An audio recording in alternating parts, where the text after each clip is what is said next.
Hello everyone, you are watching Ad Plus Home Twitter, and in this session of Indian Polity and Constitution, we will study Article 257. तो शुरू करते हैं बिना किसी देरी के। जैसा कि आपको भी पता है, भारतीय संविधान यानी इंडियन कॉन्स्टिट्यूशन को आर्टिकल्स में बांटा गया है और इन्हीं आर्टिकल्स को 22 पार्ट्स के अंतर्गत रखा गया है। इसी 22 पार्ट्स में से 11th पार्ट में यूनियन और स्टेट के बीच रिलेशंस के बारे में बताया गया है, जिसके अंतर्गत आर्टिकल 245 से लेकर आर्टिकल 263 तक के सारे आर्टिकल्स आते हैं। यहाँ हम बस आर्टिकल 257 पर चर्चा करेंगे।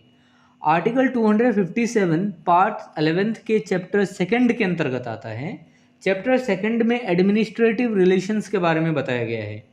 यहाँ मैं पहले कंटेंट को इंग्लिश में रीड करूँगा, फिर उसकी मीनिंग आपको हिंदी में समझाऊँगा ताकि आपको कंसेप्ट ज़्यादा से ज़्यादा समझ आ सके। Article 257 talk about control of the union over states in certain cases. Article 257 में यह बताया गया है कि कुछ केसेस में स्टेट्स पर यूनियन का कंट्रोल होगा। कुछ मामले ऐसे भी होंगे स्टेट्स में जिस पर केंद्र सरकार का कंट्रोल होगा, यानी यूनियन का कंट्रोल होगा। उन्हीं केसेस, उन्हीं मामलों के बारे में यहाँ पर चर्चा की गई है। वो मामले कौन कौन से हैं वो आगे की स्लाइड में हम एक एक करके पढ़ेंगे। Article 257 clause first, the executive power of every state shall be so exercised as not to impede और prejudice the exercise of the executive power of the union and the executive power of the union shall extend to the giving of such directions to a state as may appear to the government of India to be necessary for that purpose. प्रत्येक state के executive power का प्रयोग इस प्रकार किया जाएगा जिससे union के एग्जीक्यूटिव पावर के प्रयोग में कोई बाधा या प्रतिकूल विरोधात्मक प्रभाव ना पड़े, और यूनियन के एग्जीक्यूटिव पावर का विस्तार किसी राज्य को ऐसे डायरेक्शन यानी निर्देश देने तक का होगा जो गवर्नमेंट ऑफ इंडिया को उस पर्पस के लिए नेसेसरी लगे। देखिए, अब इसे आसान शब्दों में समझिए। जो भी स्टेट का एग्जीक्यूटिव पावर होता है, हर एक स्टेट का अपना अपना एग्जीक्यूटिव पावर होता है। उस एग्जीक्यूटिव पावर का प्रयोग वो स्टेट इस प्रकार करेगा कि उस पावर से, जो भी वो एग्जीक्यूटिव पावर का उपयोग कर रहा है, उस एग्जीक्यूटिव पावर के उपयोग से जो यूनियन के एग्जीक्यूटिव पावर हैं उनको विरोध ना करे। मतलब यूनियन का एग्जीक्यूटिव पावर सर्वोपरि है, उसका विरोध नहीं होना चाहिए। और यूनियन अपने एग्जीक्यूटिव पावर का प्रयोग इस प्रकार कर सकता है, उसका विस्तार इस प्रकार कर सकता है जैसा कि गवर्नमेंट ऑफ इंडिया को किसी स्टेट के पर्पस में कार्य करने के लिए लगे। अगर मान लीजिए यूनियन अपने एग्जीक्यूटिव पावर किसी स्टेट तक विस्तारित करना चाहता है, किसी राज्य को ऐसे कोई डायरेक्शन देना चाहता है, कोई निर्देश देना चाहता है, मतलब राज्य तक विस्तारित करना चाहता है, तो गवर्नमेंट ऑफ इंडिया को उस पर्पस के लिए जो भी नेसेसरी लगे वो उस तरीके से उस पावर, अपने यूनियन एग्जीक्यूटिव पावर का विस्तार वहां तक कर सकता है। ये तो यूनियन के ऊपर ही है, वो कैसे भी करे। Article 257 clause second, the executive power of the union shall also extend to the giving of directions to a state as to the construction and maintenance of means of communication declared in the direction to be of national और military importance. Union यानी केंद्र के executive power का विस्तार राज्यों को ऐसे communication साधनों के कंस्ट्रक्शन और मेंटेनेंस के बारे में निर्देश यानी डायरेक्शन देने तक का होगा जिन्हें नेशनल या मिलिट्री इम्पोर्टेंस का घोषित किया गया है। देखिए, यदि कोई कार्य या कोई बात जो कि राष्ट्रीय हित के लिए है या फिर सैन्य बल के हित के लिए है, यानी मिलिट्री इम्पोर्टेंस के लिए है, उसे घोषित किया गया है राष्ट्रीय हित के लिए या फिर मिलिट्री इम्पोर्टेंस के लिए, तो ऐसा कोई कार्य या ऐसी कोई बात के लिए यूनियन के एग्जीक्यूटिव पावर का विस्तार वहाँ पे राज्य में किया जा सकता है। मतलब यूनियन अपने एग्जीक्यूटिव पावर का विस्तार उन राज्यों में इन कार्यों के लिए किया जा सकता है यदि बात वहाँ पे नेशनल इम्पोर्टेंस की है और मिलिट्री इम्पोर्टेंस की है। तो कम्युनिकेशन साधनों के कंस्ट्रक्शन और मेंटेनेंस के बारे में वहाँ राज्यों को निर्देश यानी डायरेक्शन दे सकता है। ऑर्डर नहीं, ऑर्डर की बात नहीं कह रहा हूँ यहाँ पे कह रहा हूँ डायरेक्शन। डायरेक्शन होता है कि स्टेट को कह सकता है कि देखिए ये नेशनल इम्पोर्टेंस की बात है, इस तो आपको ऐसा ऐसा करना होगा, इस तरीके से करना चाहिए, आपको इस तरीके से कार्य करना चाहिए। तो ऐसे निर्देश दे सकता है, ऐसे ऑर्डर नहीं दे सकता कि आपको करना ही है, ऐसा ऑर्डर नहीं दे सकता। तो ये चीज़ कहा गया है इसमें ऐसा। मान के चलिए कि यूनियन को जो है एक नेशनल हाईवे बनाना है दिल्ली से मुंबई तक, ठीक है। अब नेशनल हाईवे बनाना है दिल्ली से मुंबई तक, तो उसके बीच में तो बहुत सारे राज्य आएंगे,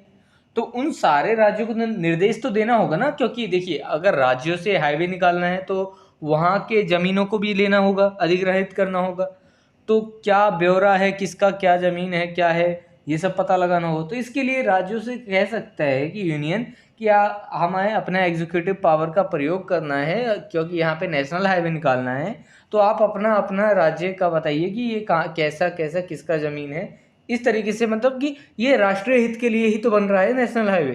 ताकि जो इकोनॉमिक बढ़ सके, अर्थव्यवस्था की तरक्की हो सके। तो इसलिए जो है इन नेशनल इम्पोर्टेंस और ऐसे कुछ मिलिट्री इम्पोर्टेंस के लिए जो है यूनियन जो है अपने एग्जीक्यूटिव पावर का विस्तार राज्यों को ऐसे कम्युनिकेशन साधनों के कंस्ट्रक्शन और मेंटेनेंस के बारे में निर्देश यानी डायरेक्शन दे सकता है। तो ये देखिए अगर नेशनल हाईवे बनेगा तो एक कम्युनिकेशन तो हो गया, आदान प्रदान होगा सामानों का, इस तरीके से। यहाँ सेकंड पैराग्राफ में इसी के बारे में एक और बात कह दी गई है, provided that nothing in this clause shall be taken as restricting the power of Parliament to declare highways or waterways to be national highways or national waterways,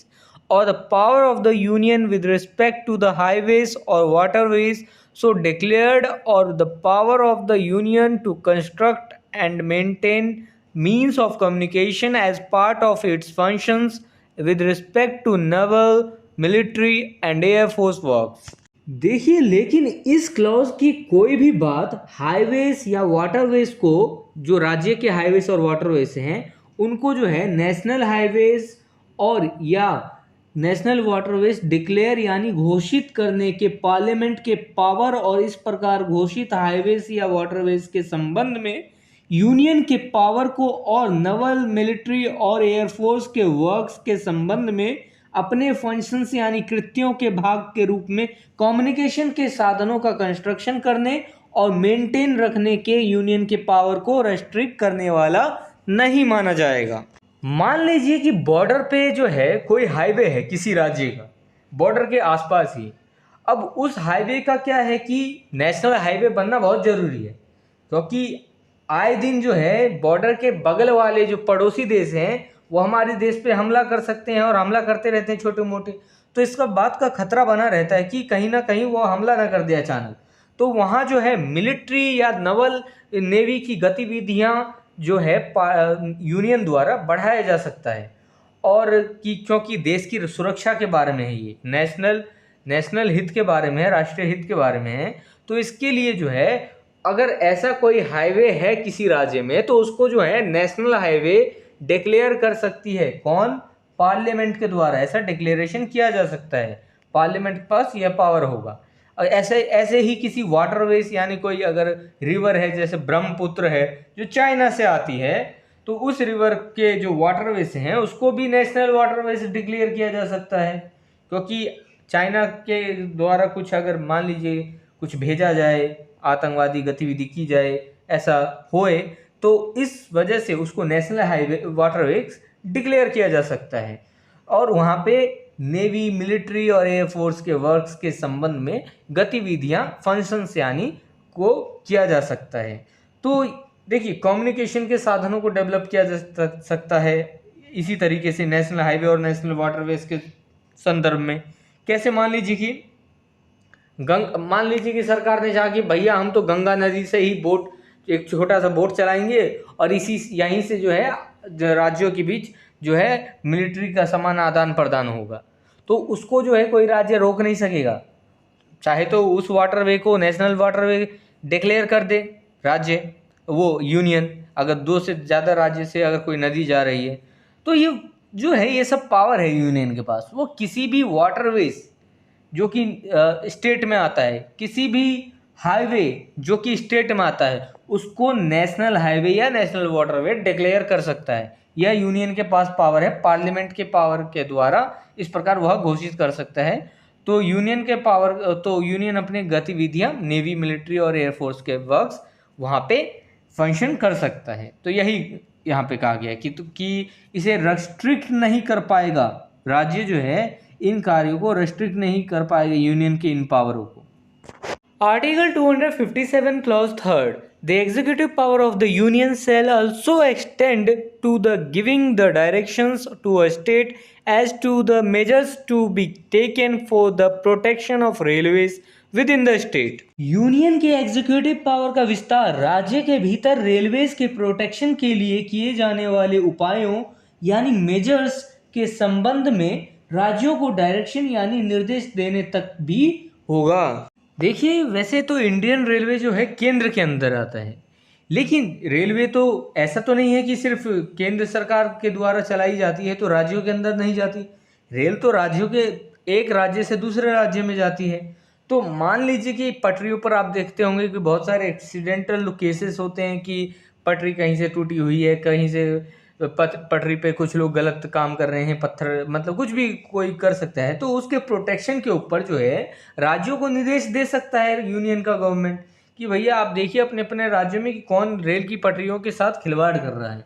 तो उसको देखिए जरा। या फिर उनको निर्देश दे सकता है कि रेलवेज के प्रोटेक्शन के संबंध में कि आप भी अपना अपना रेलवेज लाइन वगैरह डेवलप कर सकते हैं, प्राइवेट सेक्टर को रेलवेज दे दीजिए थोड़ा बहुत ताकि वो भी लोकल एरिया में डेवलप कर लें। तो इस तरीके से जैसे आपने मेट्रो वगैरह देखा होगा, तो रेलवेज के प्रोटेक्शन के लिए जो है उपाय बता सकता है, प्रोटेक्शन के तरीके बता सकता है, निर्देश डायरेक्शन दे सकता है इन सब चीज़ों के लिए। ऑर्डर नहीं, डायरेक्शन। ऑर्डर होता है कि करना ही है, निर्देश होता है, डायरेक्शन होता है कि आप ऐसा ऐसा कर सकते हैं, आप करिए या ना करिए वो उनके ऊपर है।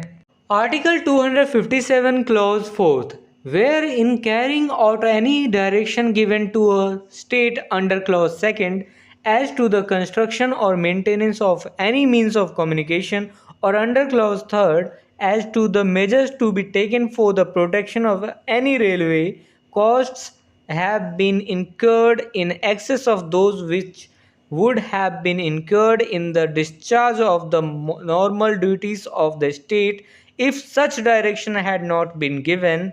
there shall be paid by the government of India to the state such sum as may be agreed or in default of agreement as may be determined by an arbitrator appointed by the Chief Justice of India in respect of extra costs so incurred by the state। जहां clause 2 के अधीन communication के किसी साधन के construction या maintenance के बारे में और क्लॉज 3 के अधीन किसी रेलवे के प्रोटेक्शन के लिए किए जाने वाले उपायों के बारे में स्टेट को दिए गए किसी डायरेक्शन को करने में उस लागत से अधिक खर्चा हुआ है जो राज्य के नॉर्मल ड्यूटीज के निर्वहन में यदि ऐसा डायरेक्शन ना दिया गया होता खर्च होती, वहां इस प्रकार के हुए एक्स्ट्रा लागतों के संबंध में गवर्नमेंट ऑफ इंडिया द्वारा राज्यों को ऐसे अमाउंट का भुगतान किया जाएगा जिस पर राज्य और केंद्र अग्रीड हो जाएं, या ऐसे अग्रीमेंट के अभाव में भारत के चीफ जस्टिस द्वारा अपॉइंटेड आर्बिट्रेटर यानी मध्यस्थता करने वाला द्वारा जो है अवधारित किए जाए जो अमाउंट फिक्स किया जाए वो अमाउंट राज्य को दी जाएगी। अब मान लीजिए कि यूनियन ने तो निर्देश दे दिया इस क्लॉज 2 और क्लॉज 3 के तहत कि क्लॉज 2 के अंदर यह कह दिया कि आप कम्युनिकेशन के साधनों के कंस्ट्रक्शन कीजिए और मेंटेनेंस कीजिए ताकि राज्यों के बीच कंस्ट्रक्शन जो है कम्युनिकेशन का मजबूत हो सके और मेंटेनेंस इसका करेंगे तो और भी अच्छा अर्थव्यवस्था होगा। और साथ में यह भी क्लॉज 3 के अधीन कह दिया कि रेलवे के प्रोटेक्शन के लिए आप उपायों के बारे में सोचिए। स्टेट को ऐसे ऐसे डायरेक्शन तो दे दिए यूनियन ने, जब स्टेट ने उस पर खर्चा किया तो उस पर खर्च बहुत ज़्यादा पैसा हो गया, जो अगर इन चीज़ों पर अगर स्टेट नहीं खर्च करती तो उसका पैसा खर्च नहीं होता, तो एक्स्ट्रा खर्चा हो गया स्टेट का। तो अब क्या करेगी स्टेट? तो अगर ऐसा एक्स्ट्रा खर्चा हो जाता है तो जो गवर्नमेंट ऑफ इंडिया के द्वारा जो है उस स्टेट को पैसा दिया जाएगा कि आपका जो भी खर्चा हुआ है आप इसका पैसा ले लीजिए। और ये पैसा कितना होगा, कितना दिया जाएगा, ये कौन डिसाइड करेगा? यह राज्य और केंद्र के बीच एक अग्रीमेंट जो भी हो जाएगा, जिस बात पर राज्य और केंद्र अग्री हो जाएंगे तो उस अग्रीड अमाउंट को जो है दे दिया जाएगा। अगर मान लीजिए अग्रीमेंट ना हो, ना राज्य तैयार हो, ना केंद्र तैयार हो, तब क्या होगा? तब जो है भारत के चीफ जस्टिस द्वारा जो अपॉइंटेड एक मध्यस्थ व्यक्ति होगा, जिसको मध्यस्थता करने के लिए कहा जाएगा राज्य और केंद्र में, वो जो अमाउंट डिसाइड करेगा, वो अमाउंट दिया जाएगा राज्य को। तो ना इसमें केंद्र अब कुछ बोलेगा, ना राज्य कुछ बोलेगा, वो अमाउंट दे दिया जाएगा कि आपने जो भी रेलवेज के प्रोटेक्शन या फिर कम्युनिकेशन के राष्ट्रीय हित और सैन्य बल के हित में जो कम्युनिकेशन के किसी साधन के कंस्ट्रक्शन और मेंटेनेंस के लिए जो आपने जो राज्य ने खर्च किया है, उसके लिए जो भी एक्स्ट्रा अमाउंट है उसके लिए वो पैसा उसको दे दिया जाएगा। If this video is helpful for you, then please like and share this video, and if you want see some more these type of videos, then subscribe the channel and click the bell icon and select the all option for upcoming videos. And I hope you have a great experience by watching the Ad Plus Home Tutor.